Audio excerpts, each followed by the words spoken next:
दिल को छू लेने वाली कहानी। उस दिन सवेरे 6 बजे मैं अपने शहर से दूसरे शहर जाने के लिए निकला। मैं रेलवे स्टेशन पहुंचा, पर देरी से पहुंचने कारण मेरी ट्रेन निकल चुकी थी। मेरे पास 9.30 की ट्रेन के अलावा कोई चारा नहीं था। मैंने सोचा कहीं नाश्ता कर लिया जाए। बहुत जोर की भूख लगी थी। मैं होटल की ओर जा रहा था। अचानक रास्ते में मेरी नजर फुटपाथ पर बैठे 2 बच्चों पर पड़ी। दोनों लगभग 10-12 साल के रहे होंगे। बच्चों की हालत बहुत खराब हो चुकी थी। कमजोरी के कारण अस्थिपंजर साफ दिखाई दे रहे थे। वे भूखे लग रहे थे। छोटा बच्चा बड़े को खाने के बारे में कह रहा था। बड़ा उसे चुप कराने की कोशिश कर रहा था। मैं अचानक रुक गया। दौड़ती भागती जिंदगी में यह ठहर से गए। जीवन को देख मेरा मन भर आया। सोचा इन्हें कुछ पैसे दे दिए जाए। मैंने उन्हें 10 रू देकर आगे बढ़ गया। तुरंत मेरे मन में एक विचार आया, कितना कंजूस हूँ मैं। 10 रू क्या मिलेगा, चाय तक ढंग से न मिलेगी। स्वयं पर शर्म आई, फिर वापस लौटा। मैंने बच्चों से कहा, कुछ खाओगे?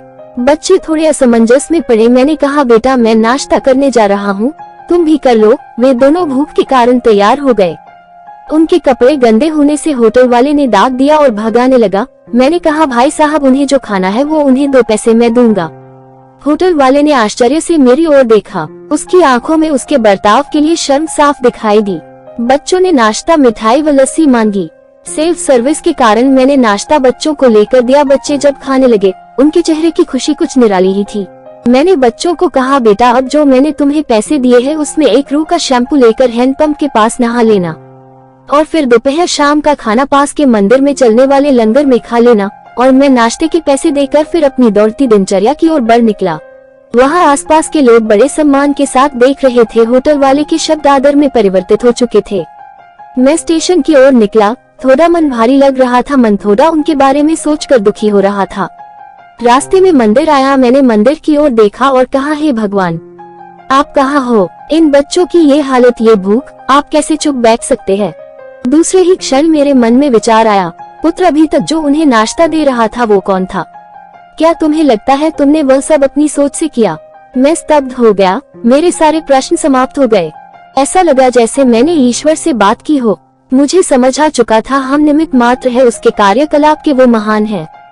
भगवान हमें किसी की मदद करने तभी भेजता है जब वह हमें उस काम के लायक समझता है। किसी मदद को मना करना वैसा ही है जैसे भगवान के काम को मना करना। अतः आपको कोई भूखा या लाचार मिले या आपसे कुछ खाने के लिए मांगे तो आप अपनी सामर्थ्य अनुसार मदद जरूर करें, क्योंकि स्वयं भगवान ने आपको इस काम के लिए चुना है।